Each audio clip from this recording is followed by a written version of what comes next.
In today's video, I'm going to teach you how to fix DaVinci Resolve memory is full. If you've been getting a memory warning in DaVinci Resolve, or the program starts slowing down, freezing, or crashing while you edit, one common cause is that Resolve is not allowed to use enough of your computer's RAM.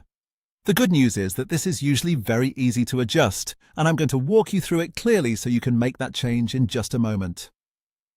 To begin, open DaVinci Resolve and look to the top left corner of the screen.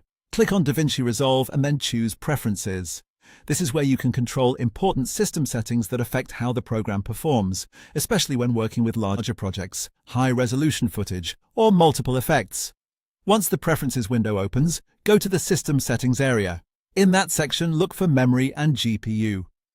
This is the part of Resolve where you can manage how much of your computer's memory the software is allowed to use, along with other performance-related options. If you're seeing the Memory is Full message, this is the setting you'll want to focus on. From there, find the option labeled Limit Resolve Memory Usage. This controls the maximum amount of RAM available to DaVinci Resolve.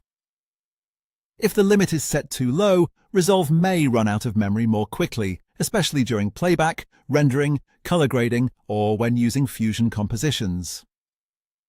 To fix that, drag the slider to the right to increase the amount of memory Resolve can use. As you adjust this setting, try to give Resolve more room to work, but still leave enough memory available for your operating system and any other programs you may have open. In general, increasing this limit can improve stability and help prevent the memory full warning from appearing as often. After making the change, you can close the preferences and continue working in your project. If Resolve was struggling because of a low memory limit, you should notice better performance right away or after restarting the program, depending on your setup.